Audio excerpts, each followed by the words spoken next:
and the Senators of the Republic of the Philippines.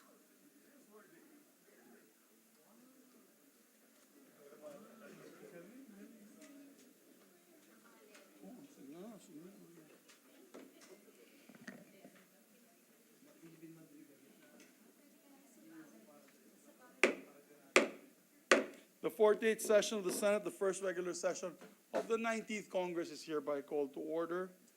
I shall lead the chamber in prayer. As we stand at the beginning of another week in the Senate, we again look to you, O Lord, as your humble servants, committed to serving you through our stewardship of the Filipino people. Please grant us the guidance and discernment to help us make the best choices for the good of all. Please grant us courage to help us face daunting challenges with undying hope and faith. Please grant us unassailable integrity to help us always hold ourselves accountable to our people. Please grant us a vision for innovation to help us build a better future for our people.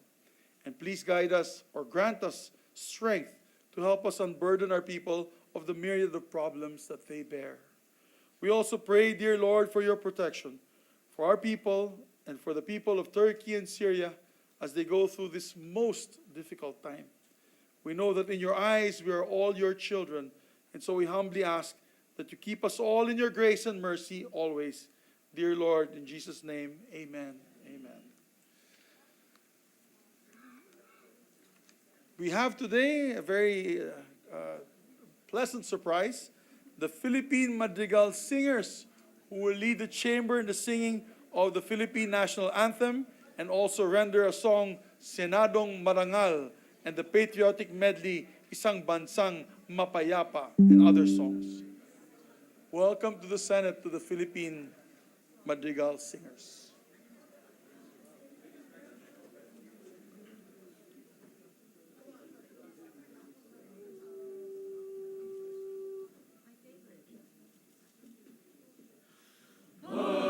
Magiliw, pelas ng silanganan, alab ng puso, sa dibdib mo'y buhay.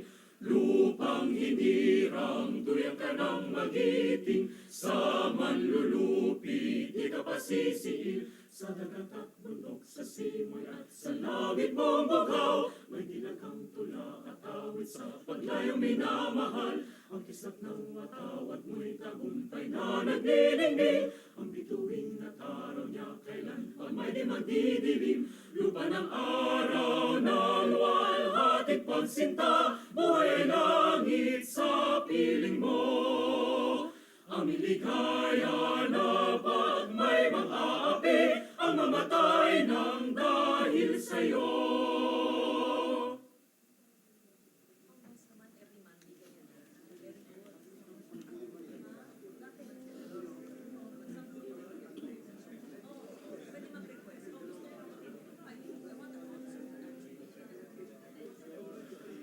Puso at diwa ng Senado ang katuwirang, isa batas ang iting makabayan.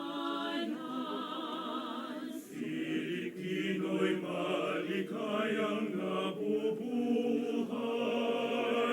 sa kalinga ng paglaya at katarungan. O Senado ng marangal at matatag, malakas at di umuko sa dayuhan, pag ang bigkis nitong bansa'y nasa batas, tuloy-tuloy at matuwid ang pag-unlad. O Senado ng marangal at matatag,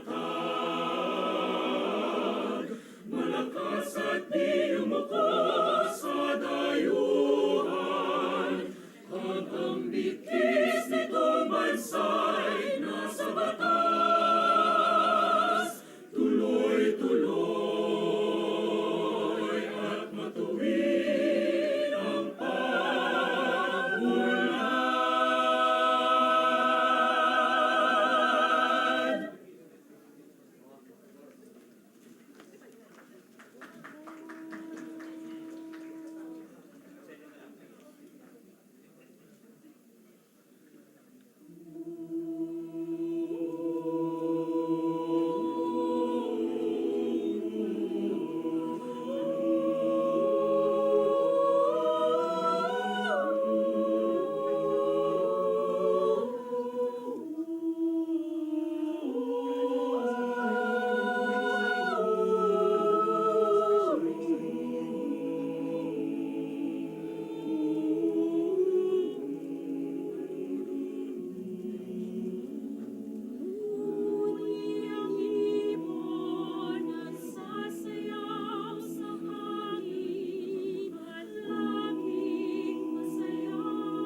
Okay. We'd like to thank the Philippine Madrigal singers, who are world-class singers, starting our tradition of having songs every Monday. And wow, the first artists to come are one of the world's best. So, mabuhay po kayo. Maraming salamat to the Philippine Madrigal singers. Secretary, please call the roll of members. Roll call of members. The Honorable Senator Angara, Senator Binay, Senator Cayetano Alan, Senator Cayetano Pia, Senator De La Rosa, Senator Ejercito, Senator Escudero, Senator Estrada, Senator Gatchalian, Senator Go, Senator Ontiveros, Senator Lapid, Senator Legarda, Senator Marcos, Senator Padilla, Senator Pimentel, Senator Poe, Senator Revilla, Senator Tolentino, Senator Tulfo, Senator Villanueva, Senator Villar Cynthia, Senator Villar Mark, the Senate President. With 22 senators present, the chair declares the presence of a quorum. Majority Leader. Yes, Mr. President. Mr. President, may I just be allowed to join you in commending the Philippine Madrigal Singers, headed by Ms. Perlita Reyes, Company Manager and Development Director, Mr. Mark Anthony Carpio, Artistic Director, and Choir Master.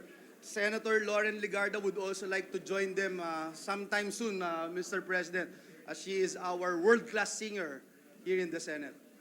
Especially singing Carpenter songs. Yes. Yeah. Mr. President, we also have with us, and let me acknowledge some guests from the gallery, from EVT, the guest of our Senate President, Mr. Yes. Philip Aldridge, Mr. Marlon Bateman, and Mr. Lindbergh Farqueza. We'd like to welcome my dear friends from one of the largest e-vehicle manufacturing companies in the United States, Philip Aldridge, Marlon Bateman, and Lindbergh Falqueza. Thank you for visiting the Philippine Senate. Thank you. It's an honor. We also have with us, Mr. President, the guest of Senator Poe, Institute of Integrated Electrical Engineers of the Philippines. This is the independent audit team on the CAAP CNS ATM system. Engineer Florigo Varona, Engineer Esperanza Collado, Engineer Ryan Umali, Engineer Egbert Sales, Engineer Adelino Garcia Jr., and Engineer Conrado Binondo. We also have with us guests of Senator Win Gatchalian, officials of Malay Aklan, Mayor Fromy Bautista, Vice Mayor Nino Carlos Kawaling, and municipal councilors. Guests of our dear Senate President Zubiri, Mayor Alfredo Pidoy Cielo of Irosin, Sorsogon, Barangay Captain Jesus Gabito of San Sebastian, Municipality of Santa Magdalena, Sorsogon. Also guests of our dear colleague Senator Chis Escudero. Guests of this representation, Mr. President, Congressman John Tracy Cagas. Guests of Senator Ontiveros, Rotary Club of Quezon City, headed by President Eman Timbol, is also with us. Guests of Senator Ejercito, Real Estate Brokers Association of the Philippines, headed by Ms. Mary Alcantara. Guests of Senator Revilla, Board Member Ram Revilla of Cavite. Mr. President, they are all here today and we welcome them to their Senate. Yes, to all the hardworking men and women of the different agencies, Congress, and our fellow civil workers, government workers, welcome to your Senate. Welcome to your Senate. Thank you, Mr. President. At this juncture, I move that we dispense with the reading of the Journal of the 47th Session, February 7 and 8, 2023, and consider the same as approved. There be no objection to the motion of the Majority Floor Leader. Mr. President, Motion's I'm sorry. Yeah. So the first motion is Okay, approved. it's approved. Thank you, Mr. President. Mr. President, I move that we proceed. I move that we Can we suspend get session? 1 second. yes, Mr. President, just a 1 minute suspension, Mr. President.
And then, Thank you, Mr. President. At this juncture, I move that we proceed with the reference of business. there being no objection to the motion, Secretary, please proceed. Bills on first reading. Senate number 1851, declaring the province of Ilocos Norte as the garlic capital of the Philippines. Senator Revilla Jr. Committee on Agriculture. 1852, providing additional tax incentives on gifts and donations to accredited farmers and future folk enterprises under the Farmers and Future Folk Enterprise Development Program of the DA, amending for the purpose RA 11321, Senator Revilla Jr. To Committees on Agriculture and Ways and Means. 1853, creating an agricultural pension program to provide social security and pension benefits to farmers and fisher folk, Senator Revilla Jr. Committees on Agriculture, Social Justice, and Finance. 1854, declaring the province of Southern Leyte a tourism zone, Senator Marcos. To the Committees of Tourism, Environment, and Finance. 1855, prohibiting game fixing and providing penalties for violations therefore, Senator Villar M. To the Committees on Sports and Games and Amusements. 1856, allowing the use of digital copy of identification cards in government transactions, Senator Villar M. To the Committees on Public Information, Science and Technology, and Finance. 1857, establishing a green public procurement program for all branches of government, Senator Villar M. To the Committees on Sustainable Development Goals and Finance. 1858, instituting a national health program to combat systemic lupus erythematosus disease and appropriate funds, therefore, Senator Villar M. To the Committees on Health and Finance. 1859, designating the 16th day of May of every year a special working holiday to be known as the National Education Support Personnel Day, mandating the DepEd to conduct events during its observance, appropriating funds, therefore, and for other purposes, Senator Villar M. To the Committees on Basic Education, Higher Technical Vocational Education, Finance. 1860, requiring personnel of the BFP to be certified medical first responders and emergency medical technicians, amending for the purpose Section 4 of RA 11589, Senator Villar M. To the Committee on Public Order and Health and Demography. 1861, requiring all national, regional, and provincial government hospitals to establish, operate, and maintain a dialysis ward or unit in the respective hospital and providing free dialysis treatment to indigent patients, Senator Villar M. Committees on Health and Demography, Social Justice, and Finance. 1862, expanding the application of the Local Disaster Risk Reduction and Management Fund by amending RA 10121, Senator Ejercito. To the Committees on National Defense and Local Government. 1863, amending sections 59, 187, 188, 195, 196, 226, 229, and 252 of RA 7160, Senator Ejercito. Committees on Local Government, Ways and Means. 1865, providing for a Magna Carta for tricycle drivers and operators, institutionalizing mechanisms for its implementation and for other purposes, Senator Revilla Jr. To the Committees on Public Services and Local Government. Resolutions, Senate Concurrent Resolution Number 6, granting consent to Senate President Pro Tempore Loren Legarda to accept the Commendatore to the Order of Merit of the Italian Republic conferred upon her by the Italian Republic, Senator Zubiri. Italiano. Committee on Rules. 473, resolution commending Filipina chef Johan C. for being chosen as the 2023 Asia's Best Female Chef by the Asia's So Best Restaurants Academy, Senator Revilla Jr. Committee on Rules. 474, commending Peter Grosclose for qualifying to the 2024 Winter Youth Olympic Games in Gangwon, South Korea, Senator Revilla Jr.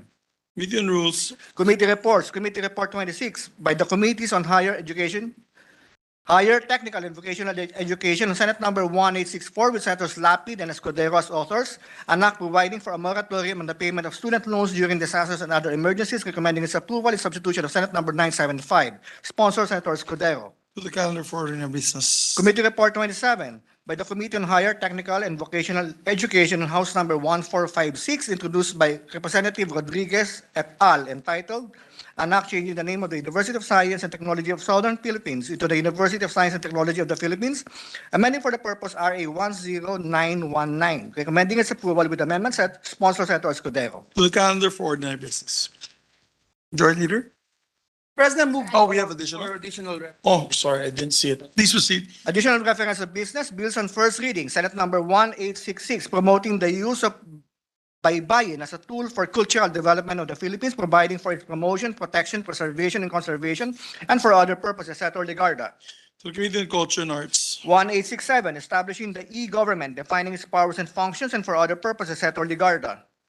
to the Committees on Science and Technology, Public Information, and Finance. 1868, providing for protected geographical indications of locally produced agricultural or natural and processed or wild products, processed products, or any products of handicraft or industry. Senator Angara. To the Committees on Trade and Commerce, Entrepreneurship. Committee report 28.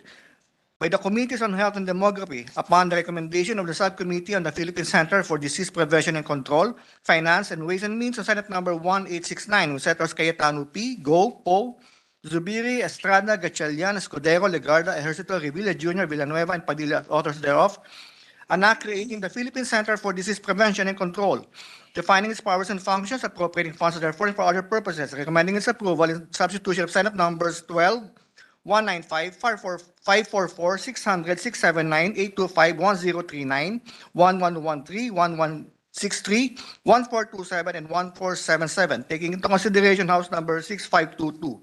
Sponsor, Senator Cayetano P. To the calendar for ordinary business. Yes, Majority Leader. Thank you, Mr. President. Mr. President, at this juncture, I move that we transfer from the calendar for ordinary business to the calendar for special orders. Committee Report number 28 on Senate Bill number 1869. This is the Philippine Center for Disease Prevention and Control Act. So move, Mr. President. There be no objection to the motion is approved. Mr. President, I move that we consider Senate Bill number 1869 under Committee Report number 28. There being no objection to the motion is approved, and we ask the Secretary to read the title of the measure. An act creating the Philippine Center for Disease Prevention and Control, defining its powers and functions, appropriating funds therefore and for other purposes. Mr. President, to sponsor the measure, may we recognize the distinguished lady from the city of Taguig and Pateros, the sponsor, Senator Pia Cayetano, to deliver the sponsorship speech. The distinguished lady senator and sponsor of the measure, Senator Pia Cayetano, is recognized.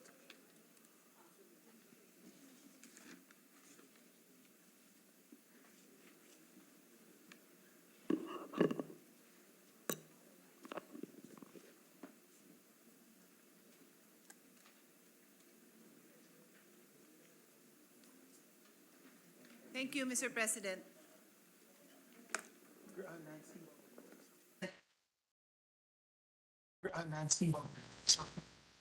Mr. President and distinguished colleagues, I rise today to sponsor Senate Bill number 1869 under Committee Report number 28, entitled An Act Creating the Philippine Center for Disease Prevention and Control, defining its powers and functions, appropriating funds therefore and for other purposes, which is the output of the Subcommittee on Center for Disease Control that I chair. These are we had quite a few bills filed under this measure under this committee report. These are Senate Bill number 12 filed by this representation, SBN 195 Senator Go, SBN 544 Senator Po, SBN 600 our Senate President, Senate Bill 825 Senator Gatchalian, Senate Bill 1039 Senator Escudero, Senate Bill 1113 Senator Legarda, Senate Bill 1163, Senator Ejercito, Senate Bill 1427, Senator Revilla, Senate Bill 1477, Majority Floor Leader Villanueva, and also taking into consideration House Bill number 6522 by Reps Gato Romualdez et al. This measure is also known as the Philippine Center for Disease Prevention and Control Act. Mr. President, it's been 3 years since the country recorded its first COVID-19 case, specifically on January 21, 2020. The COVID-19 pandemic has exposed the fragilities and gaps in the healthcare system around the world. It posed a great threat to countries with weaker health systems. During these 3 years, we realized the importance of strengthening our healthcare system to protect Filipino families from existing and emerging public health emergencies that could present a threat to our lives. If there's one lesson we learned from this, it's the importance of being prepared for our future crisis, including the possibility of another pandemic. According to the Center for Global Development, there is a 47 to 57% chance of another global pandemic as deadly as COVID-19 in the next 25 years. As a background, I also sponsored this priority legislative measure last Congress, but DOH still wanted to study it further. Thus, the bill we have today is a product of hearings and ongoing consultation that it extended even till the last minute. These are the salient features of the said measure. CDC, under the Department of Health's Office of the Secretary, will act as the technical authority on forecasting, analysis, strategy, and standards development for the prevention and control of all diseases of public health importance and health security events, whether domestic or international in origin. The function of the CDC shall include, but not limited to, the following: develop strategies, standard, and policies for disease prevention and control, implement disease surveillance and field epidemiology activities, perform data collection and analytics, establish and strengthen public health laboratories, recommend actions for public health threats to appropriate national government bodies, lead public health and risk communications, conduct and manage health research and evidence synthesis, build local capacity for surveillance and health research, and promote scientific integrity by ensuring that all its products are technically accurate, scientifically and ethically sound, and useful to the government and the intended population through the institutionalization of appropriate mechanism and bodies. The Research Institute for Tropical Medicine, otherwise known as RITM, as a whole, will be a whole body under the CDC. For those who have followed the discussions on RITM and the CDC, sa madaling salita, hindi na po ito chop-chop. Take note that the Majority Floor Leader is smiling, is grinning. Hindi na po ito macha-chop-chop as was originally presented to us. RITM will still be a whole body, but now under the CDC. So instead of its various divisions being absorbed, RITM as a whole, I repeat, as a whole, will be under the CDC. And RITM, dear colleagues, will now be referred to as the Philippine Research Institute of Medicine. Why? Because RITM stands for Research Institute of Tropical Medicine. We have gone past that, and thus we need to rename RITM. But given all its accomplishments, we fought very hard for them to be retained as a body. So RITM, now known as Philippine Research Institute of Medicine, shall continue to perform its current function through its Clinical Research Division, Laboratory Research Division, and Biological Manufacturing Division. Perform expanded functions involving infectious and non-infectious diseases, specifically on health evidence and health laboratories. Work together with the other centers of the CDC, namely the Center for Health Statistics and the Center for Surveillance and Epidemiology.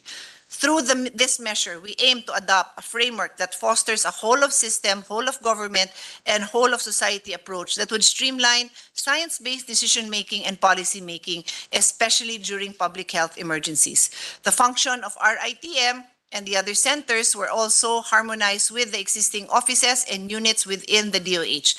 Mr. President, globally, nations are scrambling for solutions to end the pandemic and defeat the virus. But COVID is not the only health threat out there.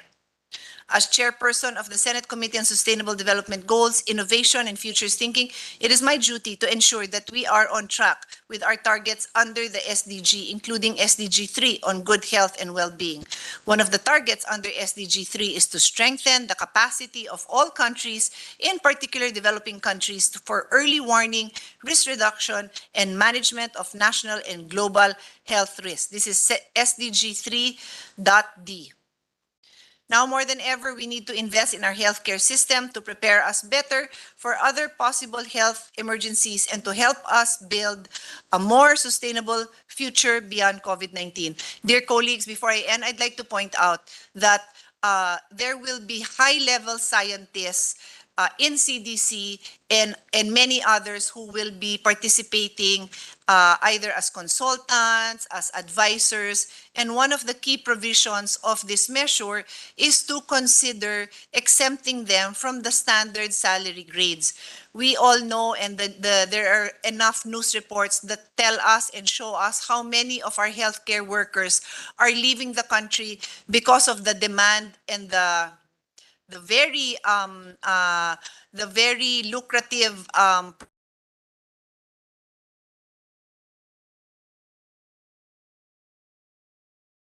set up home where they want to have a living.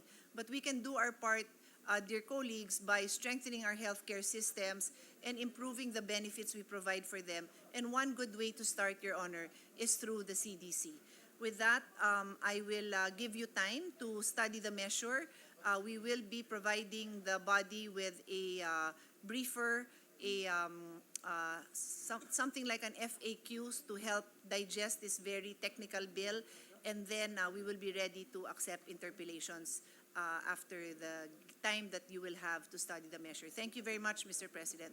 Thank you, thank you. Thank you very much, distinguished colleague, Senator Pia Cayetano. Majority Leader. Mr. President, may I be allowed to co-sponsor the measure, Mr. President? Oh, yes, we'd like to recognize the distinguished Majority Floor Leader from the great province of Bulacan, Senator Joel Villanueva. Thank you very much, Mr. President. Mr. President, dear colleagues, it is this representation's honor and privilege to co-sponsor Senate Bill number 1869 under Committee Report number 28, creating the Philippine Center for Disease Prevention and Control, or CDC, one of the priority measures of this administration. In fact, Mr. President, this was also subject of our pre-LEDAC meeting held this morning together with the Senate President, Senator Subiri, Senator Loren Legarda, our Senate President Pro Tempore, Senator Sani Angara in this representation. Mr. President, importance of strengthening our healthcare system to protect our people from current and emerging health emergencies, this representation also filed Senate Bill number 1477, which is one of the measures considered in the committee report. Again, let me take this opportunity to commend and thank the sponsor, Senator Pia Cayetano, for working very, very hard on this very, very important piece of legislation. Mr. President, it has been 3 years since our country recorded its first COVID-19 case. Since then, the total number of confirmed cases in the Philippines has reached more than 4 million, while the reported death toll to the virus is now at more than 65,000. The pandemic has also driven the country to its worst economic performance since World War II, with gross domestic product falling by 9.5% in 2020. About 4.5 million Filipinos have lost their jobs in the same year, with unemployment rate skyrocketing to 10.4%, the highest in 15 years, Mr. President, due to the pandemic and lockdown measures affecting thousands of businesses. Mr. President, we do not want a repeat of this in the future, in our future. Our people have suffered enough.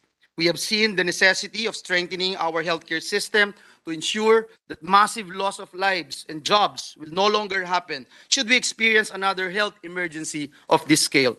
We need to be prepared, as a new study which appeared in the proceedings of the National Academy of Sciences of the United States of America found that the probability of a pandemic with a similar impact to COVID-19 is about 2% in any year, and the probability of experiencing a pandemic similar to COVID-19 in one's lifetime is about 38%. Mr. President, we need to immediately pass this measure which seeks to establish the Philippine CDC. The agency under the Department of Health's Office of the Secretary shall be the technical authority on forecasting, analysis, strategy, and standards development for the prevention and control of all diseases of public health importance and health security events, whether domestic or international in origin. A whole of system, whole of government, and whole of society approach anchored on science-based decision-making during public health emergencies is aimed to be adopted through this measure. Mr. President, sabi nga po nila, health is wealth. We need to put in place measures to ensure that what happened in the past 3 years, loss of lives, loss of jobs, loss of income because of global pandemic does not happen again. COVID-19 remains a threat. We are still reeling from its impact. And the last thing we need is to be caught unprepared to address another public health emergency in the future. It is high time that we invest in our healthcare system to promote and protect the health and well-being of our fellow Filipinos. Again, we thank our sponsor, Senator Pia Cayetano, for prioritizing this bill. The good sponsor has our full support for the passage of this measure. Maraming salamat, Ginoong Pangulo, dear colleagues, and may God bless us all. Thank you very much, Majority Floor Leader. And we really appreciate the work of Senator Pia Cayetano and Majority Leader on this particular issue. We were discussing on the side of the caucus earlier with Senator Cayetano how we're losing so much of our healthcare workers Yes. to other countries. Not their fault. All these countries are giving them all these benefits, but we have to figure out how we will not lose all our healthcare workers to other countries, not have any for our own. Definitely, Mr. President, especially scientists, Mr. President. Mr. President, next to co-sponsor the measure is our Senate President pro tempore, Senator Lauren Legarda. I move that she be recognized, Mr. Our President. distinguished Senate President pro tempore, Senator Lauren Legarda, is recognized. Ma'am? Mr. President, my dear colleagues, it is my honor to co-sponsor the bill creating the Philippine Center for Disease Control and Prevention, defining its powers and functions for other purposes. As of February 11, 2023, a total of 4,074,563 COVID-19 cases have been confirmed in the Philippines, with 65,938 deaths as reported by the Department of Health. To this day, almost 3 years since the virus hit our country, news reports have disclosed that there is a slight increase in the number of people testing positive for the virus. In fact, it was reported that as of February 11, the nationwide positivity rate was at 13.6%. Previously, the World Health Organization had recommended a 5% rate or less to control the pandemic effectively. The onslaught of the pandemic highlighted the flaws in the Philippine healthcare system, exploiting the gaps in coverage, inadequate healthcare facilities, health disparities, and the country's inability to respond effectively in vulnerable environments. The Department of Health is continuously facing difficulties as a result of the COVID-19 outbreak. Amidst the outbreak of the virus, the DOH still had to manage other epidemics such as dengue and typhoid fever. Moving forward, it must be able to set up and adopt a robust healthcare system that can respond to the needs of the nation and other new health issues. The Constitution provides for the protection and promotion of the right to health of the people and the instillment of health consciousness among them. It also provides that the state is responsible for the adoption of, and I quote, an integrated and comprehensive approach to health development which will endeavor to make essential goods, health, and other social services available to all people at affordable cost, unquote. Hence, it is imperative that there be a national center for disease control and prevention that will steer and coordinate the government's response to address illnesses and other threats to public health. We have to adapt fast to the unfamiliar attributes of our new environment, as a global health emergency has now compelled us to live in the new normal. It has caused us to understand that our society, our economy, our current institutions are weaker and less effective than we had anticipated. Let us not wait for another outbreak to completely crack our already fragile and weak healthcare system. Instead, let us focus on sustainable reforms to effectively address ongoing and new issues in the health sector. The right of health to health of every Filipino must be protected by government. Everyone should have access to health services. The proposed policy will address not only the issues that COVID-19 has brought to our healthcare system, but also ensure that our healthcare system is equipped to monitor, forecast, and develop precautions to control diseases of either national or international concern. Mr. President, these are the reasons why I wish to associate myself with the proposed measure. With Senator Pia Cayetano's assent, I wish to be a co-sponsor of the measure. Thank you, Mr. President. Thank you very much, my dear colleagues. Thank with you, your Mr. colleague. President. Mr. President, next to co-sponsor the measure is our Deputy Majority Leader, no other than Senator J.V. Ejercito. I move that he be recognized, Mr. President. Our distinguished gentleman, Senator from the city of San Juan, Senator J.V. Ejercito, is recognized, sir. Thank you, Mr. President. My dear colleagues, it's an honor and privilege to co-sponsor Senate Bill number 1869, otherwise known as the Philippine Center for Disease Prevention and Control, under Committee Report number 28. Resilience is never a bad thing. However, it can only be achieved if we learn how to adapt to the situation and challenges brought before us. The pandemic has exacerbated the weakness of the Philippine healthcare system, and so does the rest of the world. No one has ever predicted the advent of COVID-19. Mr. President, good thing for our country, when the pandemic came, the Universal Healthcare Act was already being implemented. This law that we passed during the 17th Congress came just in the right time. Somehow, the UHC, even on its infancy, has cushioned the physical and economic damages caused by the pandemic. To defeat the coronavirus, our country needs all the help it can get from everyone, its own people and its government. Our people, most of the time during the height of the pandemic, has cooperated with quarantine protocols. The government did what it had to do to distribute financial aid to ensure economic survival. But now more than ever, prevention is indeed better than the cure. The COVID-19 pandemic has forever changed the way governments respond to a health crisis. Everyone has caught off guard. Not even the wealthiest of countries were able to immediately contain the spread of the virus. Most countries which decently curb the transmission of the virus and minimize its health and devastating economic effects has a strong foundation of institutions dedicated in handling infectious diseases. Japan, the United States of America, China, and the European Union have their own Center for Disease Control.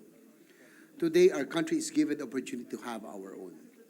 It is unfortunate, however, that everyone is well informed of the benefits that a CDC can bring. Some of those who oppose the passage of this bill express their fear that this is a measure solely about vaccination. The CDC is beyond vaccination. It is research and development of finding cures and finding ways to prevent diseases. Armed by the experiences we shared together with other countries and our own personal knowledge of fighting COVID-19, we seek to establish the Philippine Center for Disease Control and Prevention. The establishment of our own CDC shall prepare our country for whatever communicable or infectious disease that might come our way in the future. We will have an agency equipped with the information and guidance we need to fight and live through another pandemic. For these reasons, Mr. President and my dear colleagues, I implore this august body for the swift approval of this bill. Thank you, Mr. President. Thank you, very Senator much. J.V. To our distinguished colleague. Yes, Mr. President, Senator Nancy Binay and Senator Sherwin Gatchalan would like their co-sponsorship speech be inserted into the record. If I may also have mine And inserted to the records. the speech also of Senator Jingo Estrada. And the Senate And the President. Senate President. Thank you very be inserted. much. Thank you, Mr. President. take note. This juncture, Mr. President, I move that we recognize to co-sponsor the measure is no other than the distinguished gentleman from Davao Region and Batangas Province, Senator Bongo. I move that he be recognized. Our distinguished colleague from the great city of Davao, Senator Christopher Bongo, is recognized. Mr. President, it is my honor to co-sponsor the measure establishing the Philippine Center for Disease Control and Prevention. As chair of the Senate Committee on Health, one of my priorities is to make our healthcare system better prepared to respond to future public health crises. Aside from capacitating our health facilities, it is my firm belief that we need a sole agency focus on the prevention and containment of infectious diseases in light of the impact of the COVID-19 pandemic. I therefore thank Senator Pia Cayetano, chair of the subcommittee under the Committee on Health, for reporting out this measure, establishing our very own CDC. It is very fitting that the one spearheading the passage of this measure is also the very capable chair of the Committee on Sustainable Development Goals, Innovation, and Futures Thinking. Mr. President, the global outbreak of the coronavirus disease sparked the need to have a more comprehensive, proactive approach and multidisciplinary preparedness for the emergence and re-emergence of epidemics and pandemics. In other countries, Center for Disease Control have been instrumental in their COVID-19 response. They are considered as experts in the field of infectious diseases, which is why they are at the forefront of the battle against COVID-19. I believe it is high time for us to have our very own CDC. Former President Rodrigo Duterte acknowledges this and has previously urged Congress to pass this important measure. I am glad that the administration of President Bongbong Marcos Jr. also acknowledges the importance of this measure. Dapat one step ahead tayo. Hindi po pwede na hindi tayo handa kung mayroong paparating na mga kalamidad, sakuna o emergency. Sa bawat oras na nagkulang po tayo sa paghahanda, maaring buhay po ang maging kapalit. Alam naman po natin, Mr. President, na hindi natin masasabi kung mayroon pang pandemyang darating sa ating buhay. Sa kadahilanang ito, kaya kailangan nating maging proactive. Kikwento ko na lang po, nung sa preparasyon po ng budget ng RITM noong 2020, during the budget deliberation, December of 2019, nakita ko doon sa NEP, 118 million lang ang nilagay na budget sa RITM. Sa GAA naman po ng 2019, 198. So ibig sabihin, binawasan yung proposed budget, binawasan ng 80 million. Sino ba naman mag-aakala na yung RITM na opisina na binawasan po nila sa proposed budget, ang ahensyang mangunguna sa sa testing.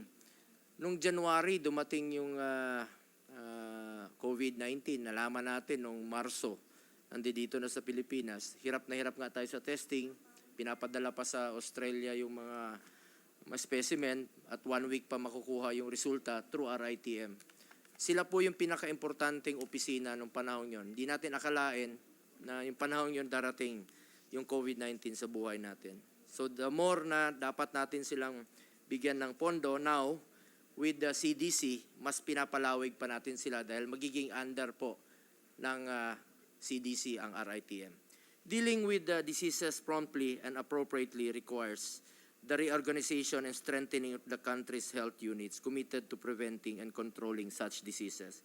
With the establishment of our CDC, I am confident that the government will be better prepared to deal with any public health emergency in the future.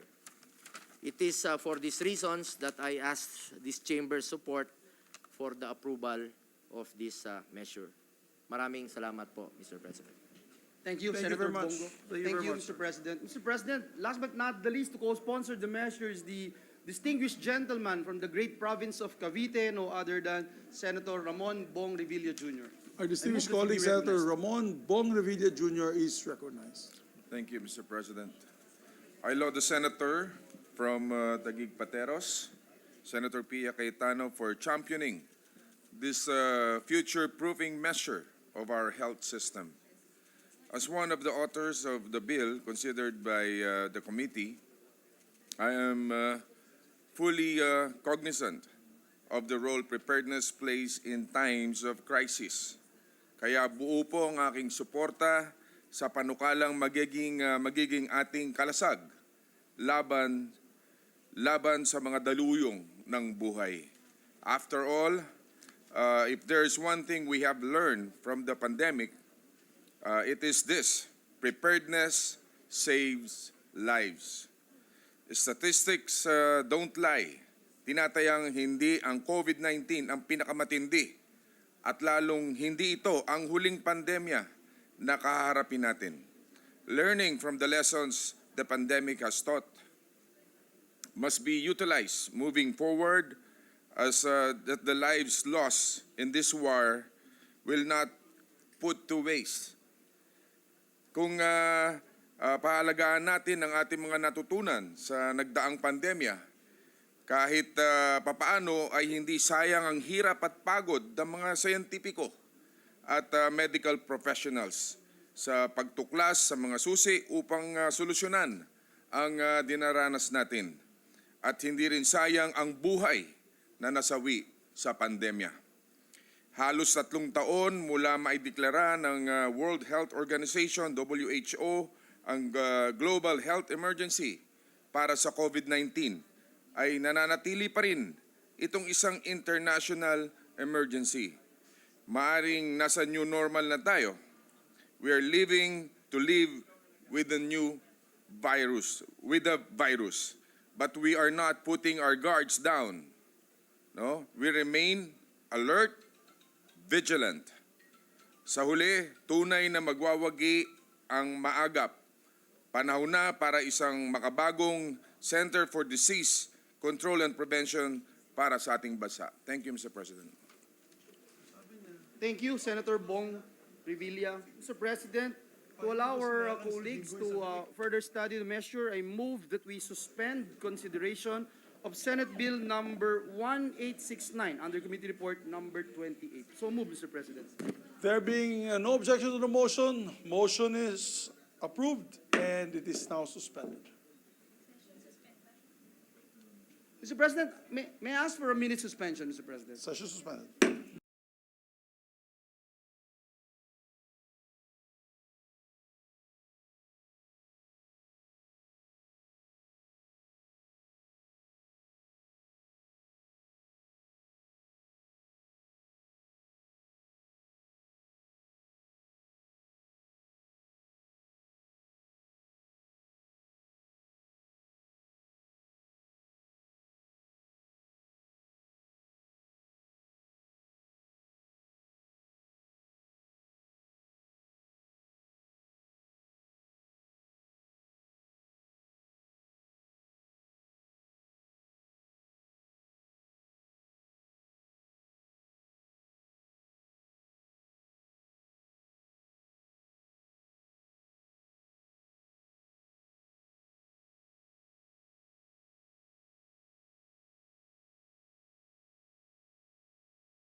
President, before we continue with today's agenda, may I be allowed to just acknowledge some guests from the gallery. The Vice Mayor's League of the Philippines is here with us, headed by National Executive Director Christopher Absede, along with the following Vice Mayors, Mr. President: Dean Dumalanta, Ninong de la Cruz, Elcid Familiaran, Arvin Losaria, Erjo Valenzuela, Orlando Quito, La Arnie Malibiran, John Paul Lampig, Maynard Francis Bumanglag, Dennis C., Kathleen Cinco, and Vice Mayor Mike Galang, Mr. President, my former scholar and former staff, who is now the Vice Mayor's League President of Central Luzon.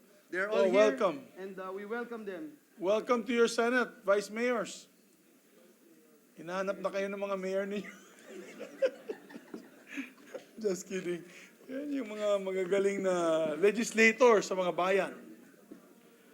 Yes, Mr. President. Mr. President, with the permission of the body, I move that we resume consideration Senate Bill number 1849 under Committee Report number 23. This is an act strengthening professionalism in the Armed Forces of the Philippines, amending RA 11709. So move, Mr. President. There being no objection, Senate Bill number 1849 is under consideration.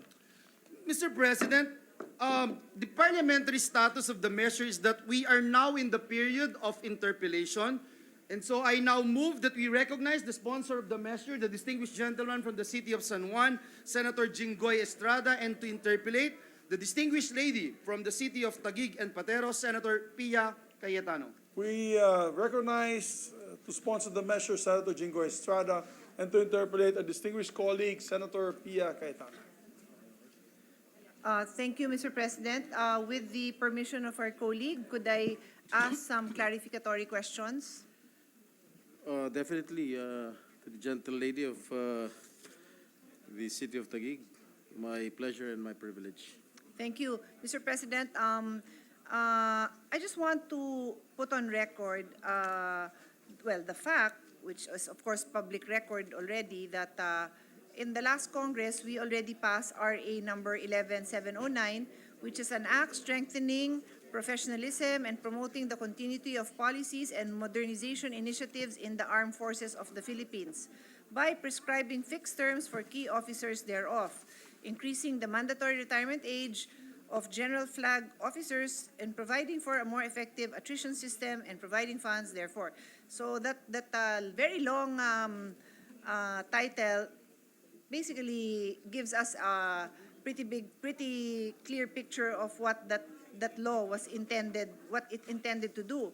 Fast forward to this Congress, it was brought to our attention We had a caucus a few weeks ago, and then we had another caucus just now, wherein, may I ask for a, yeah, just, I don't mind, go ahead, but not so loud.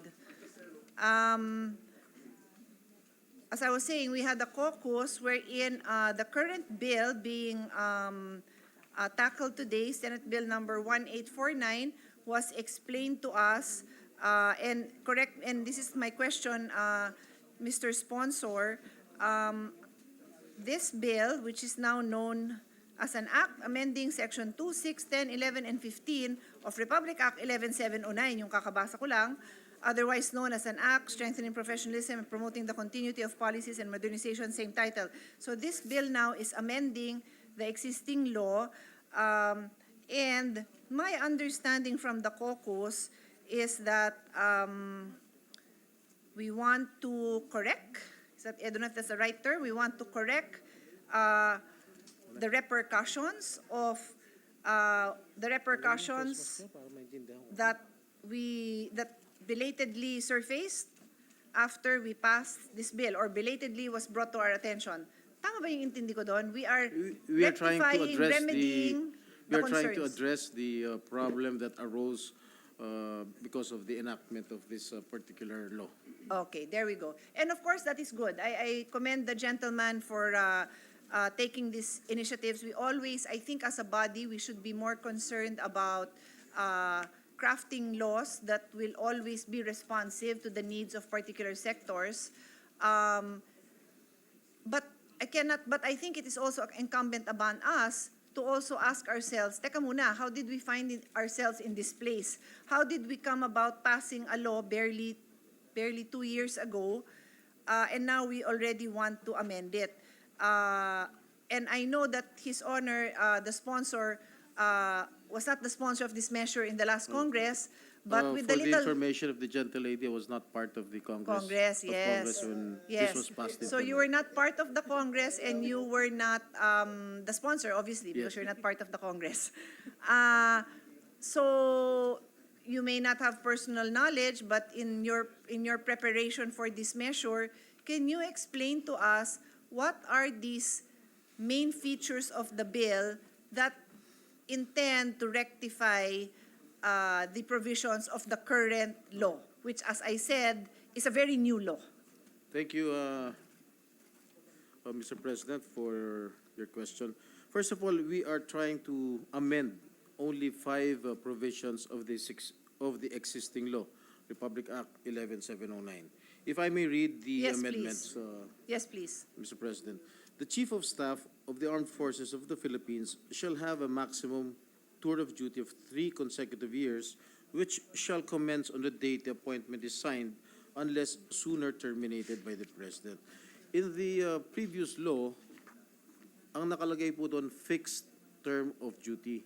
So we amended it to maximum tour of duty because upon my consultation with the senior officers and the junior officers, or even the Secretary of National Defense, there is no such term as fixed term of duty. And So before you go to the next one, Your Honor, can I ask a further clarification on this one, on this item? yes, please. Okay, so on this fixed term of duty, I understand, correct me if I'm wrong, Mr. President, what you're saying is we're simply changing the wording and the Yes. intent of the existing law that makes the term of the Chief of Staff a fixed term. His Honor is telling us that there is no such thing. I can That is understand according to, to the resource persons. yes. So ako naman nagtataka lang ako, Mr. President, kasi paano ba namin napasa to na there is no fixed thing pala? So in the I need to bring it up, Your Honor, because we all know, and I want the people listening to us to know that we take the word of the sponsor as hindi naman what's the term I'm looking for? A solid gold? As ano ba yun? Yung truth? How do you say it? As gospel truth. As gospel truth. But in a way, we do because we expect that yung nasa likod ko ba ang nag-defend? Kasi lakas ho ng tawa nung nasa likod ko eh. So hindi ko alam kung siya yung... okay. So I'd like the body, no, the Filipino people who we report to understand, no, na hindi naman tayo naglolokohan dito, pero paano ba nangyari yon na meron fixed term and then all along pala in the sector that I'm not very familiar with. That's why I am very proud, I'm very happy to ask these questions because I think a good legislator should be able to ask questions. Ilagay natin doon na fixed term. So I'm just happy that His Honor is addressing it if that's not the case. And what does that mean? So meaning, under the existing law, parang binigyan natin siya ng security of tenure, hindi ho ba? Yes. And for the record, the At nakatali na sponsor... po yung kamay ng presidente. Yes, the kapag sponsor... Fixed term. The sponsor has been the long-time chairman of the Committee on Labor, no? But I'm not sure, are you still the chairman of Yes. the current? Okay, you still are. So, for all these years that the sponsor was the chairman of the Committee on Labor, di ba yung security of tenure is common, no? For regular employees. Pero hindi pala dapat yan dito. Yung pala yun. Yes. No, and I think You are correct, Mr. President. I saw some people behind you, your resource persons, nodding your head. Para malagay lang natin sa record, no, na hindi pala ganon. Dapat, and the phrase that you use is, pagka ganon fixed term, natatali ang kamay ng presidente, the Yes. commander-in-chief. Because if that particular chief of staff performs poorly, the president cannot relieve him or her. And that should not be the case. And that should not be the case. So thank you, Your Honor, for bringing this to our attention because I think, and any of our colleagues can disagree with me, but I think from the caucus, I think there's no problem there. Tamang intindi ko in our Yes. caucuses, there doesn't seem to be a problem there. Parang I want to end here because it's the next four points that become contentious. I will leave it to our other colleagues na yata.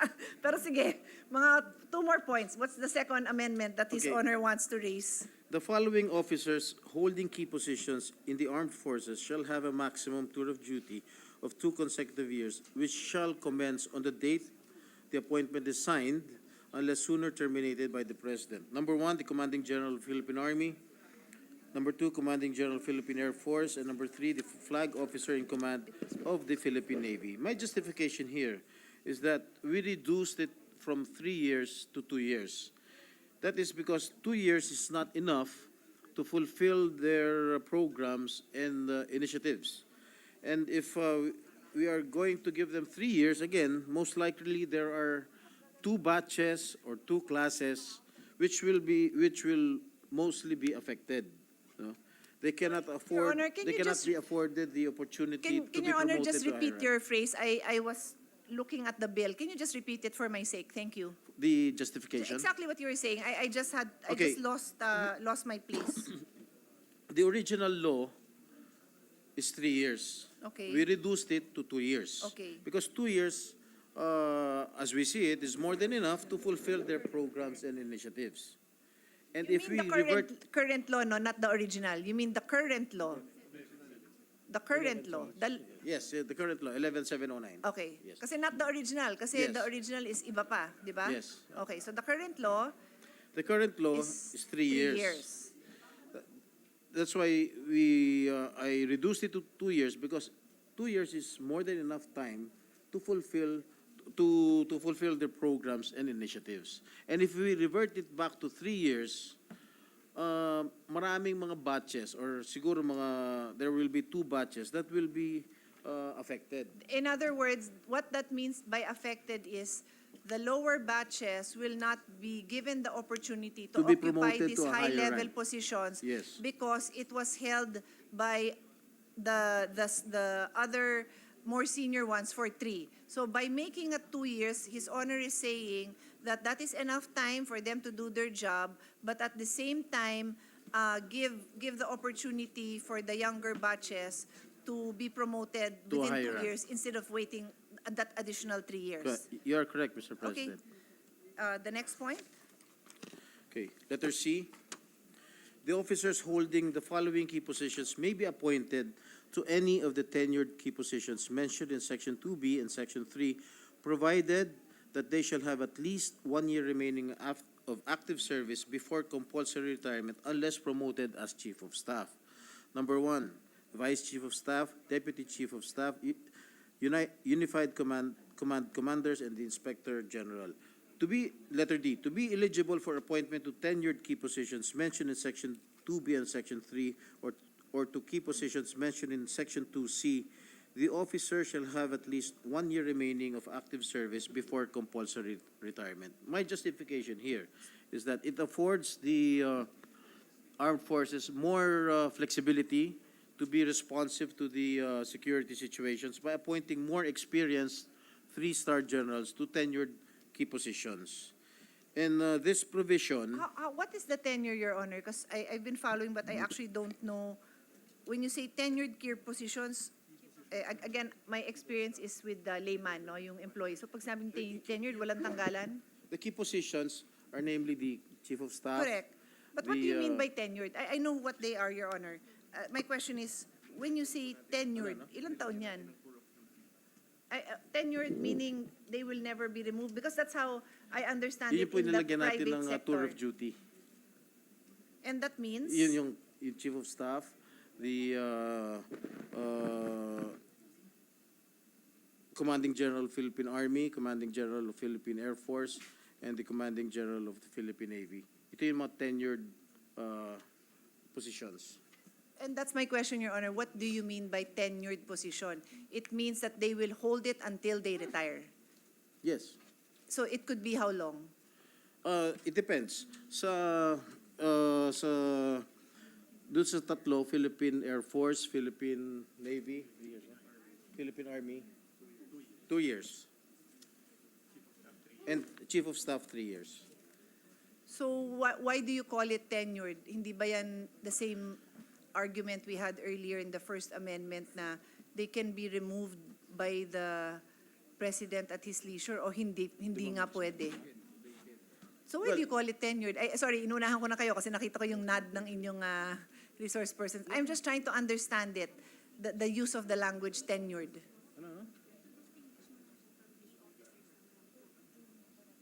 Well, that is to distinguish the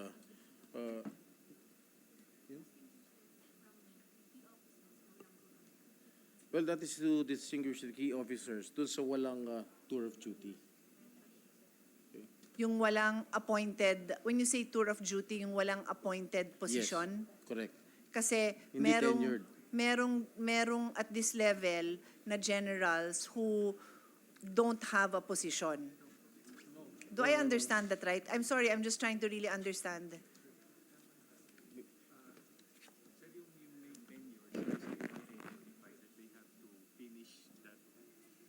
Number of years in that position. Other positions wala po kasi identified number of years that they have to serve. Pwede naman daw tanggalin. So, Mr. President, I'll just have it. Yeah. Actually, we'll have to discuss I'll it ask further. I'll rephrase my Yeah. question. Baka pwede nilang tanggalin yung word na tenured because from a layman's perspective, and that's me, as a legislator who uses common language, when you tell me it's tenured, that means it's fixed. So, and the argument that was given earlier on the chief of staff not having a fixed term is so that the president would have the flexibility to remove him. And now the explanation given to me is that pwede rin naman siyang tanggalin. So I'm just curious, baka it has a meaning that as a layman, this representation does not understand. If So, we remove the word or the word tenured, hindi natin madidistinguish yung mga chief of staff dun sa mga ibang nasa mababang rango. That's why hindi, key position lang. Hindi, yeah, sa mga key positions. Kaya yung mga key positions, nilagay natin tenured. Doon sa mga key positions like chief of staff and the 3 commanding generals. Can't you just call it key positions? Because for me, there's a legal implication when you say tenured. That means they will not be removed, di ba? That's the meaning of tenured eh. That they can, unless sooner terminated by the president, they can be removed by the president any time of the day. It is Okay, Your Honor, I'm just putting on record that the use of the term tenured is confusing to a legal and a lay person like me. I have a legal mind. I have a definition of, I have an understanding of the term tenured. So baka naman kasi in the armed forces, may ibig sabihin yung tenured na iba dun sa intindi ko. That's the only reason for my question, to understand what it means. If it has a different meaning from the meaning I attribute to it, because that's how I understand the meaning of the word tenured. Mr. President, can I have a 1-minute suspension? Huh? Exactly.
Mr. President, during the suspension, I approached the sponsor and I tried to make clearer to the resource persons as well that my only concern here is that the language is easy to understand and less susceptible to confusion. I already explained that the use of the word tenure implies that there's permanence. But if the president can remove these people right away, then it seems to be contradictory to the term tenure. So I leave it to the sponsor. Yes, I just heard, Mr. President, that this is a military term used. Okay, but then amongst them. then in that case, I would put it in quotation. I would define it further because you're using military terms in a legal document, and as a lawyer, I have to be sure that I understand it and it is consistent with regular parlance, no? So, yun. Kasi kung may iba pala siyang meaning dun sa particular sector, then we have to clarify it. Yun lang naman, Mr. President. And then if I may go back to the first point, that the first amendment that His Honor raised, where I said that it's just confusing, and I feel like I respect that His Honor, the chairperson of the committee, or the sponsor of the measure, is trying to help us understand this measure and why there is a need to make these amendments. When he explained that the term fixed, no, the use of the word fixed, tour of duty, should be deleted because there is no such thing. The president should always have the power to remove such person. I just want to, for the record, state that, but in effect, the law that we are now trying to amend still gives the president that power to remove. It's very clear in that law that we passed. So to be clear, may klaro naman na ganun dun sa pinasa namin. Kaya lang, the use of the insertion of the term fixed then made it a little bit confusing. So now, we are doing what we try to do well, which is further clarify, sana, and not further confuse. So thank you, Mr. President. Are we now on the fourth item? Yes, Third or fourth? yes, Fourth Mr. item?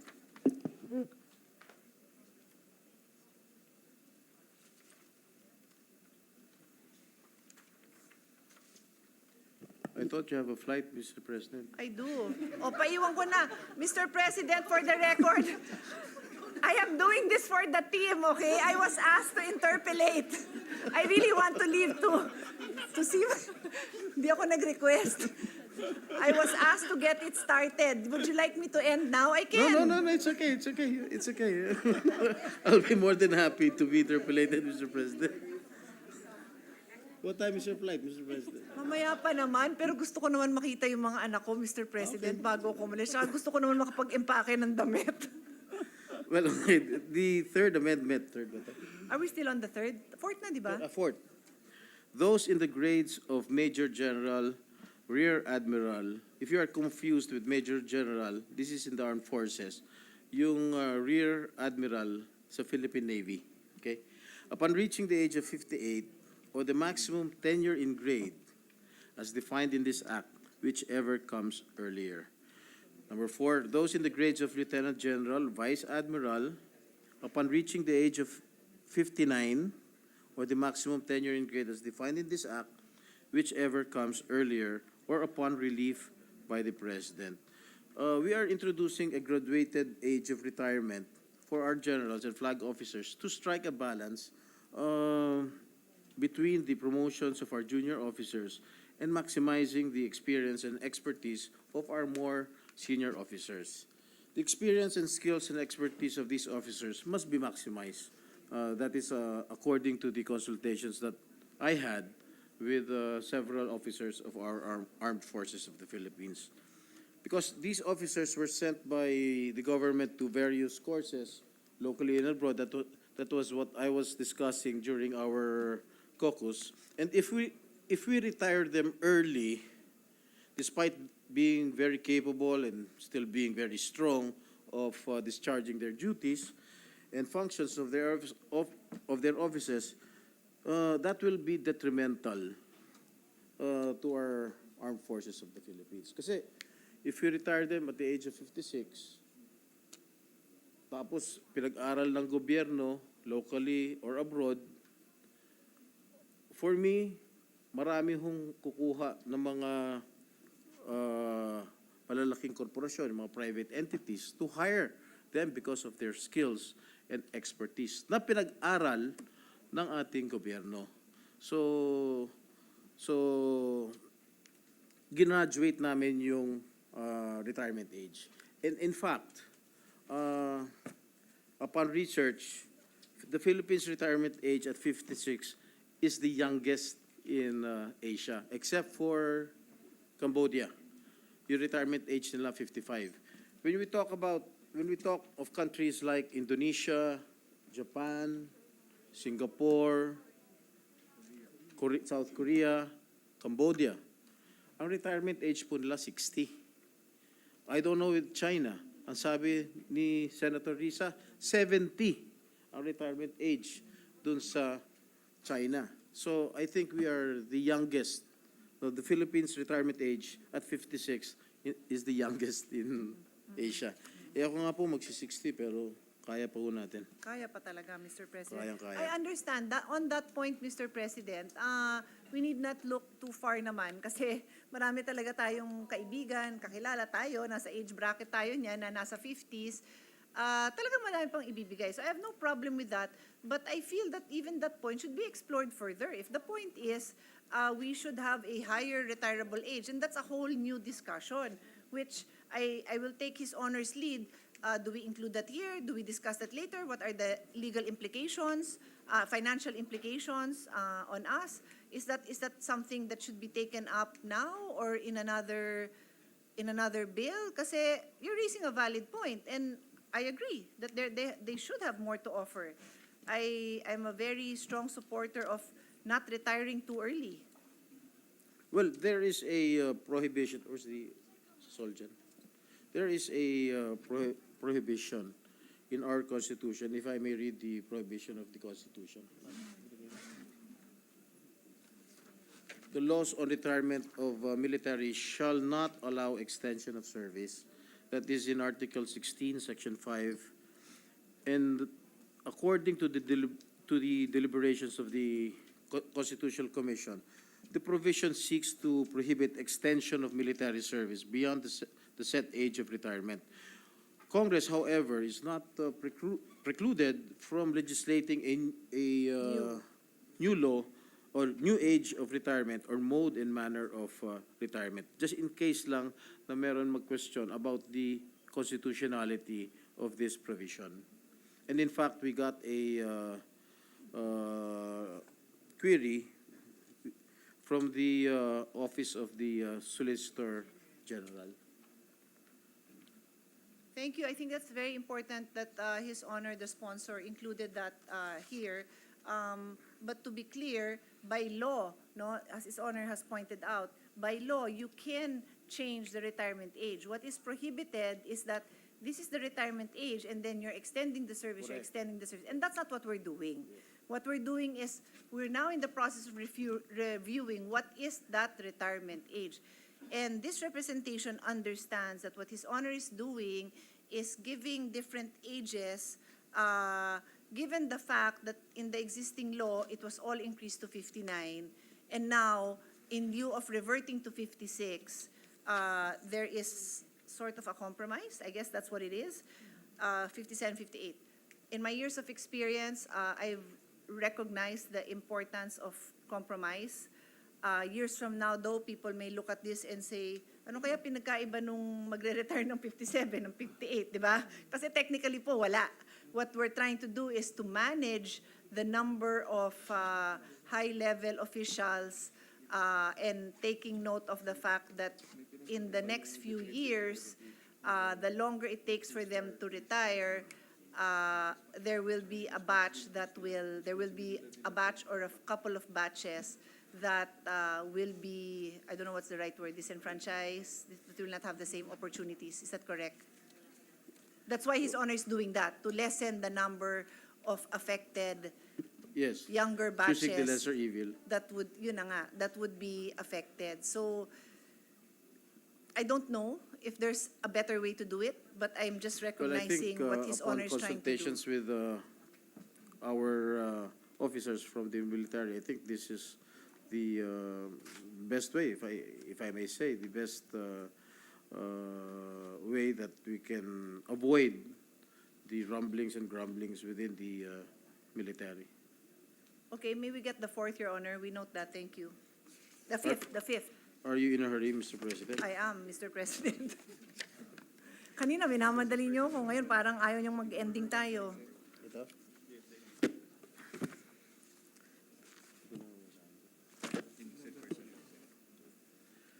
Okay, foremost is the matters concerning our enlisted personnel be removed from the coverage of RA 11709.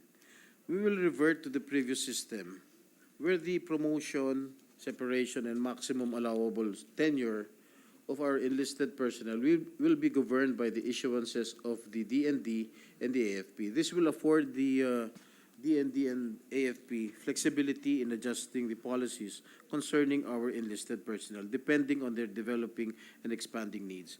For the information of the gentlelady from Taguig, we have the AFP is composed of around 85%, tama, 85% of our enlisted personnel in the AFP. At marami hong maapektuhan dito sa ating mga enlisted personnel kung if we include them in the coverage of RA 11709. Yes, Mr. President. Again, to put context here, I think the average person following us will not know what we are talking about. So let me put context, and I would appreciate His Honors correcting me if I'm not that clear. Under the existing law, RA 11709, there is a provision that makes it automatic that within a certain number of years, if the enlisted personnel are not promoted, then they will effectively be retired. I'm not sure if I'm using the right language, but parang ganun yung naaalala kong discussion. And that is not the intention, no? The intention now of the chairperson is to revert to the old provision where there's no time pressure, unlike how it is currently written in 11709. Is that correct? Well,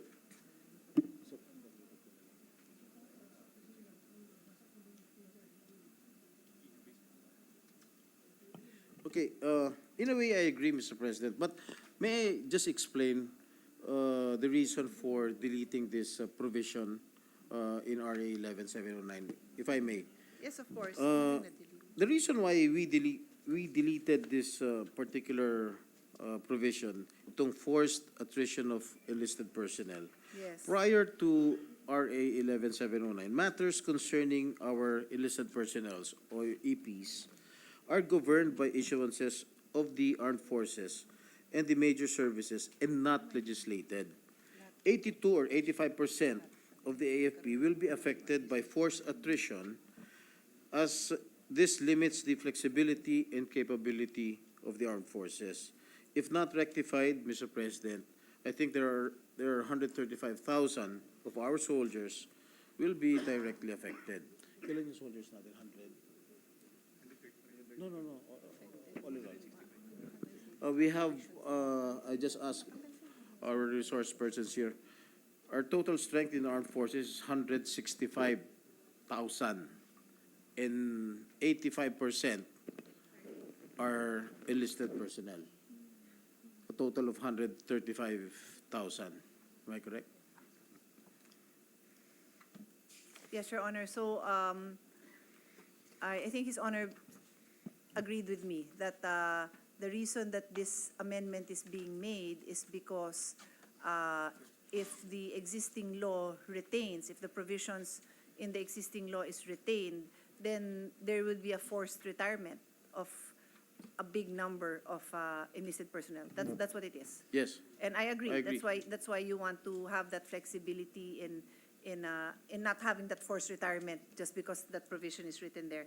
We understand that, Your Honor. And we remove that provision because the AFP has developing and evolving needs. They might need to retain a Correct. certain number Correct. of enlisted personnel, given their expertise. Yes, Your Honor. We remember. We're just trying to ensure that what we remembered in caucus is exactly the same changes in the bill that His Honor is presenting to us. Is there anything else? I think that's my last.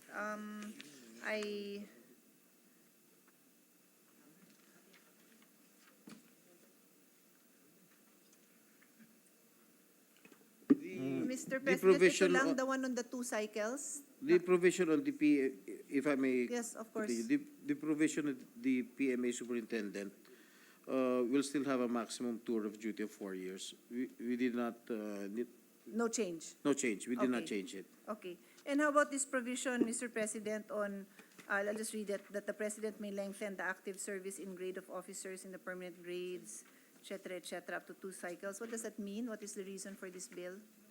I mean, for this provision? What page are you referring, Mr. President? Page 6, section 3, page 6, line 2.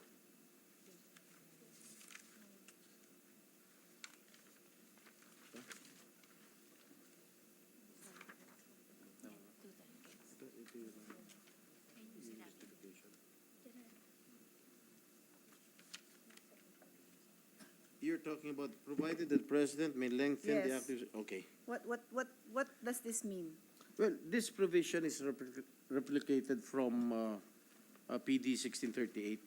This will allow the DND and the AFP flexibility to maintain the service of these officers who, through no fault of their own, were not able to attend and comply with the necessary requirements for promotion, given the limited training capacities of the armed forces, training and educational institutions. Without this provision, what happens?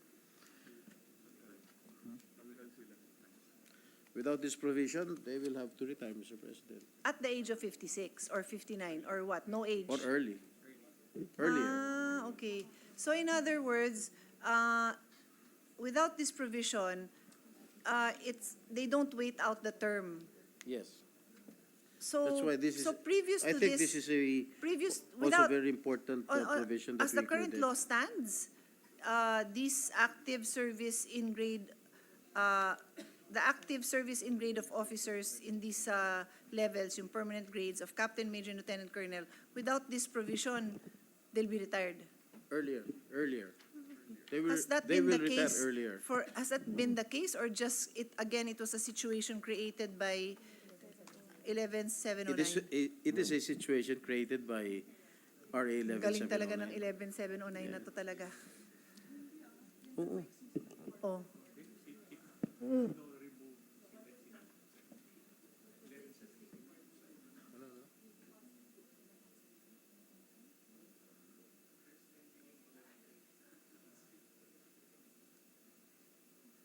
May we be apprised of the private conversation?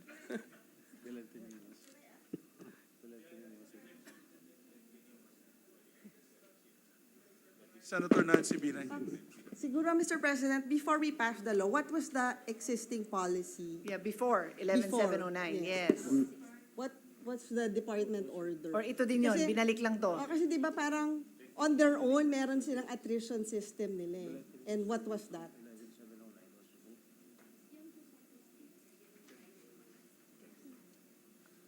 So nag-lip read ako, Mr. President, and according to my lip reading skills, this is the same provision prior to 11709. Is that correct, Mr. Okay, President? similar to the enlisted personnel ang mangyayari po.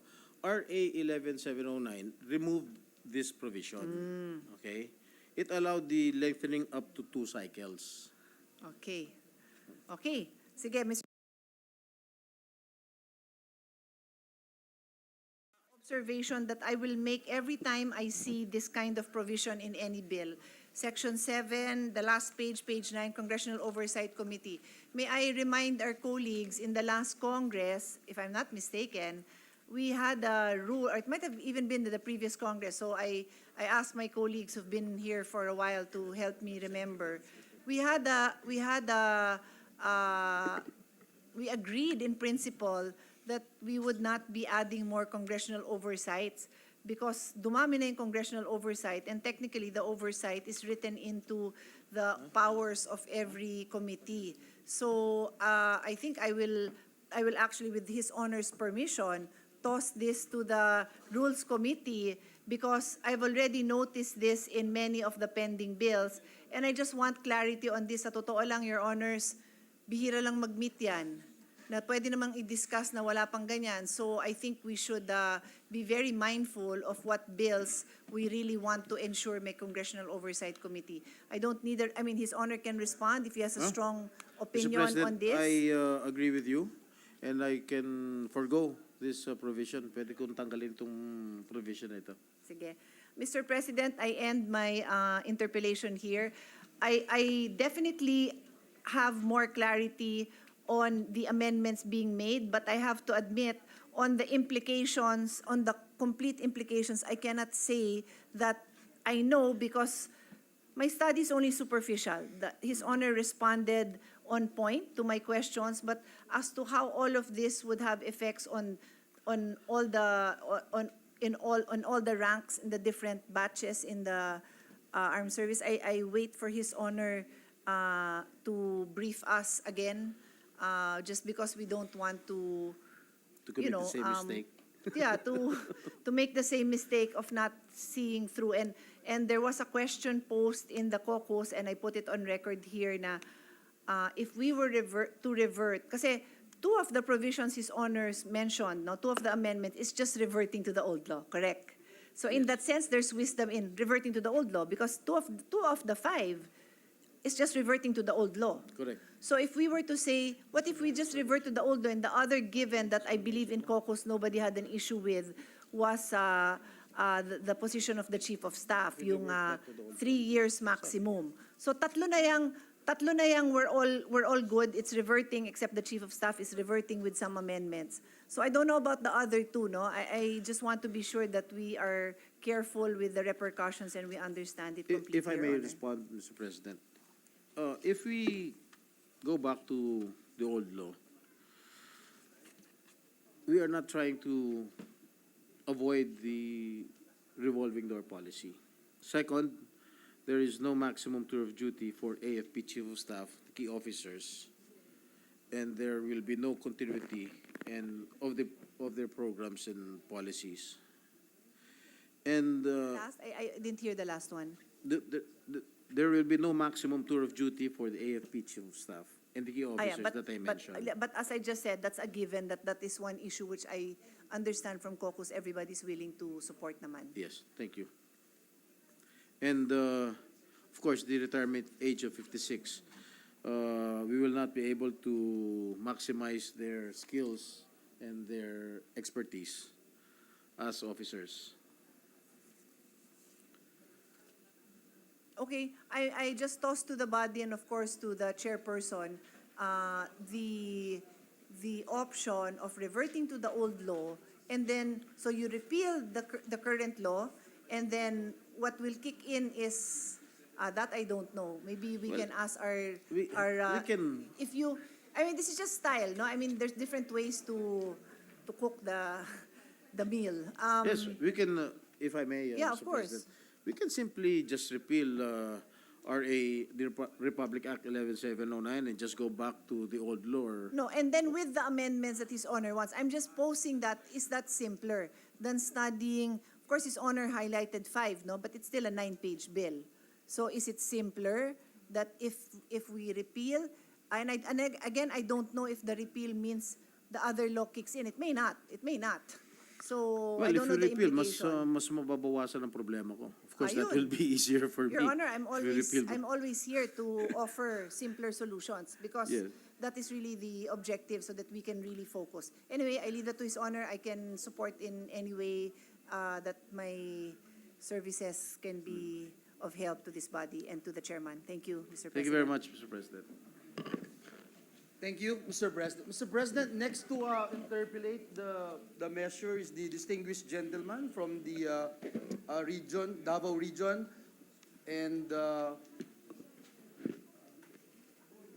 province of Bohol, Mr. President, no other than Senator Ronald Bato de la Rosa. I move that he be recognized, Mr. President. To the gentleman from Bujul in Davao City.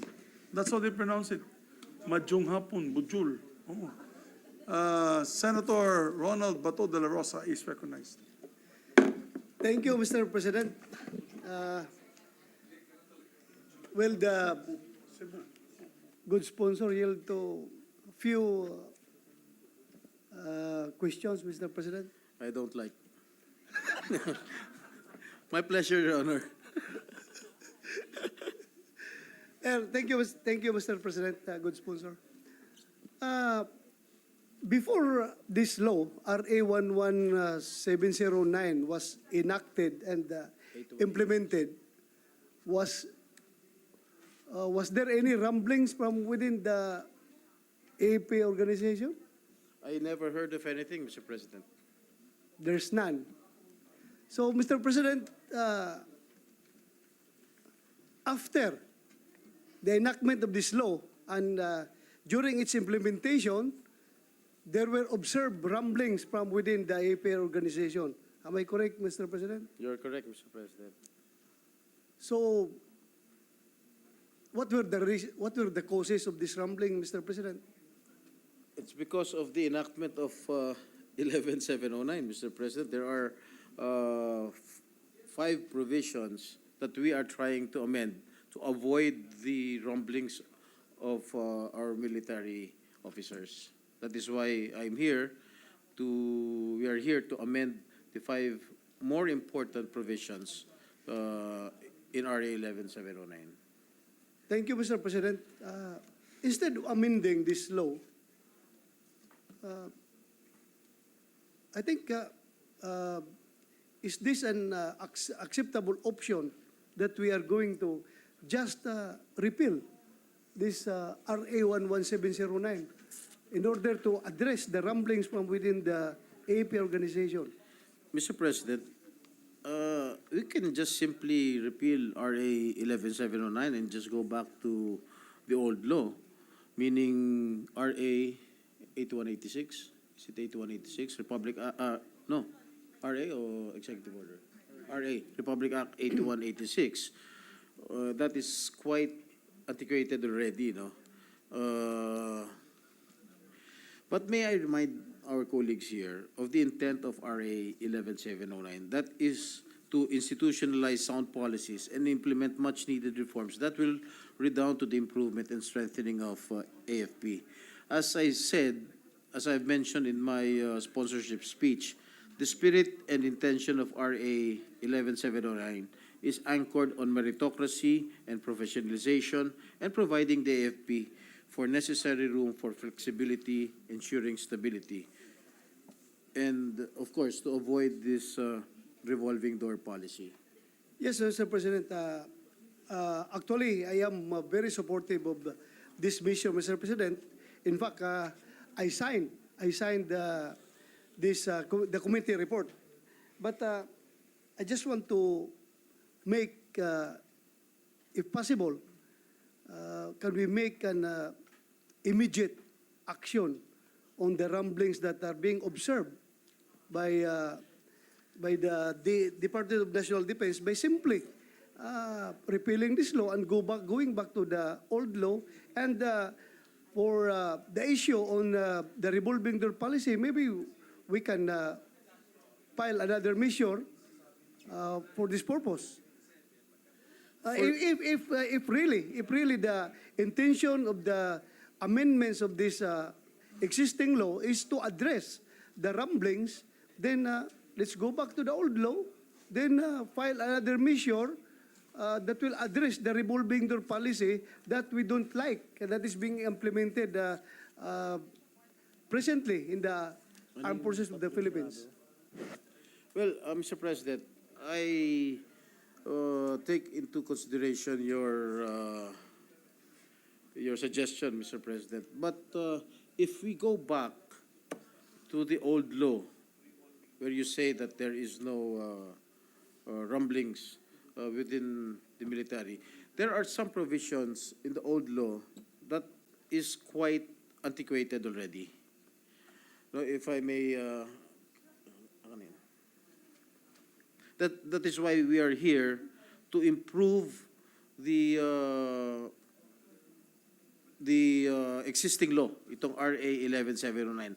Actually, I am here only to amend 5 provisions of the existing law, which is RA 11709. And if you were here present during our discussion or interpellation with me, between me and Senator Pia, I have already answered all her questions, no? And if the amendment here that we are pursuing, that we are trying to hear right now, it addresses the rumblings while still pursuing the intent of Republic Act 11709.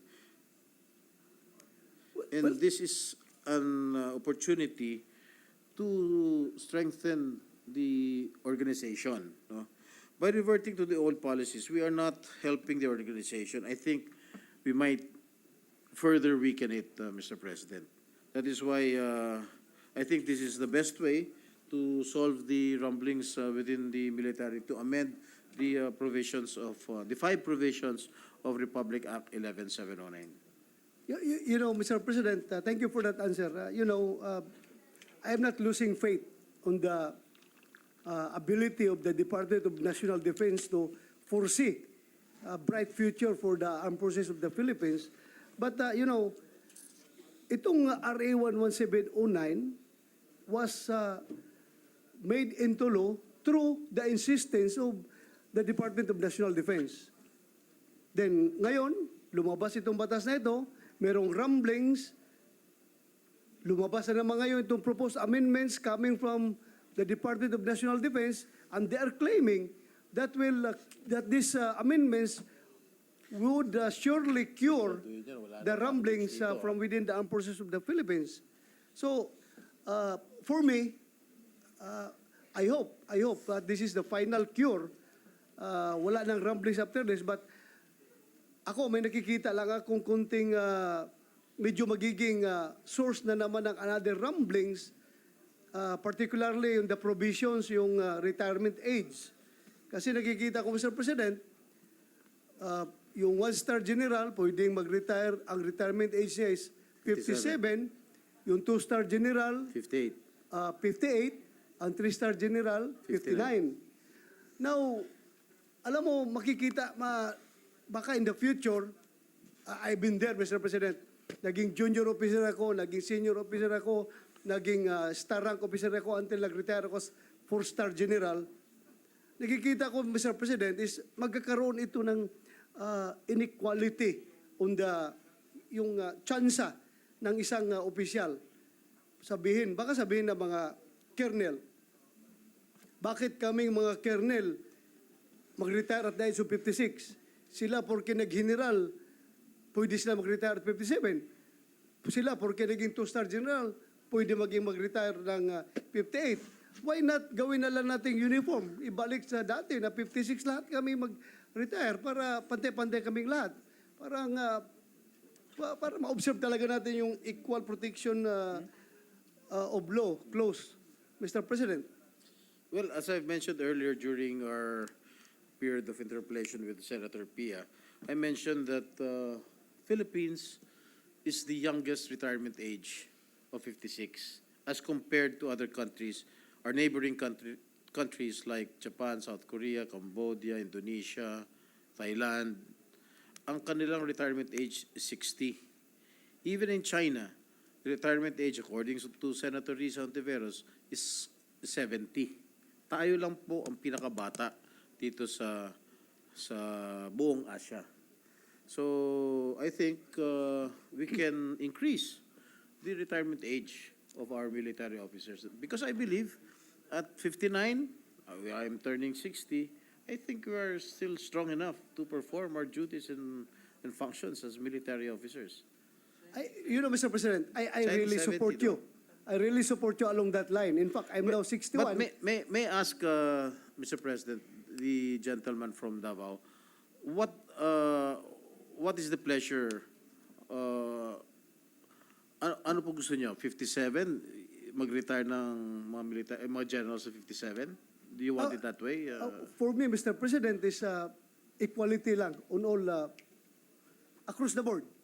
Equality. Pag sinabi Even mong the mag-retire enlisted ang military personnel? personnel ng 56, lahat yan. 56. Even the enlisted personnels? Yeah, para sa akin, At 57? equal. Yeah. We will take that into consideration, Mr. President. Kasi upon consultation with several senior officers and junior officers in the military, we reached this into an agreement na mas maganda yung graduated, yung 1-star general 57, 2-star general 58, tsaka 3-star general 59. Now, if Your Honor will propose to this representation that we retain it to 57, well, maybe I still have to consult again the officers of the Department of National Defense or the Armed Forces of the Philippines if they will agree with that.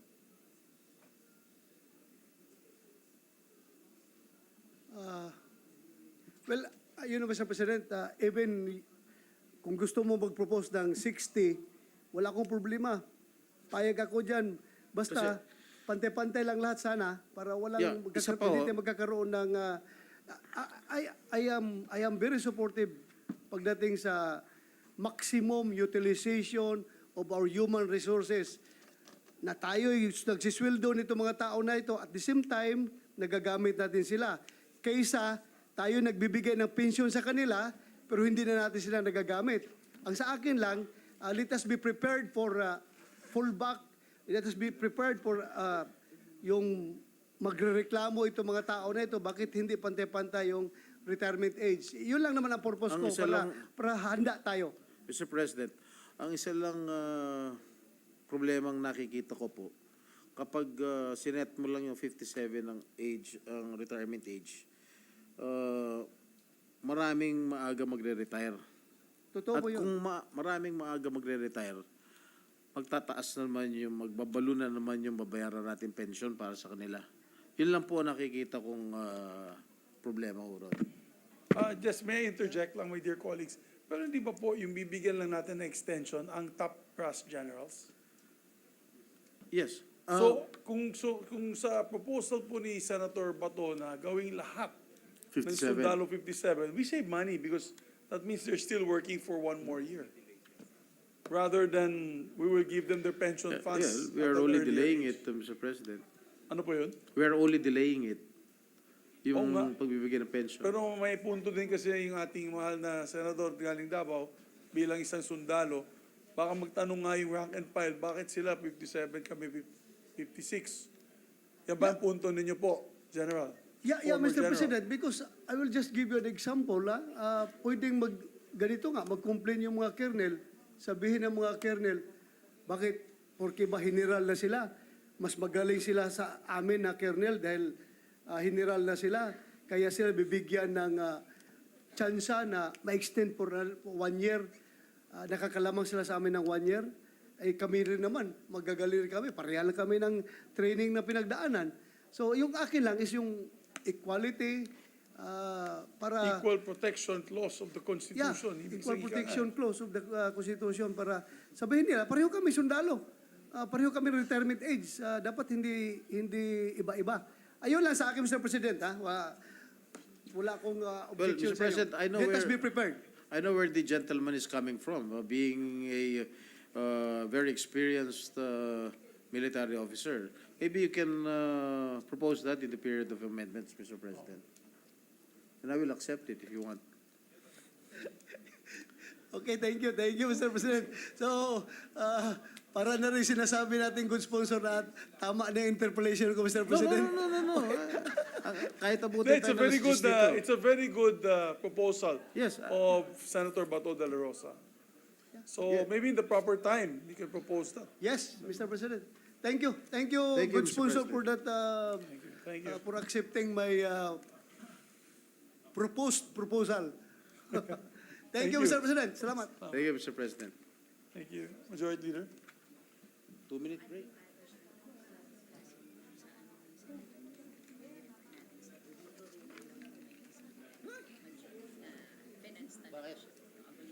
Okay. Mr.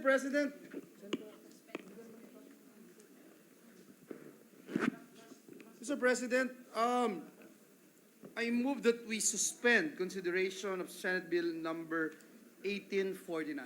So move, Mr. President. Thank you very much, and hopefully it will be back in the agenda tomorrow. Yes, Mr. My President. dear colleagues, Yes. it's a very important measure. There being no objection, motion is approved.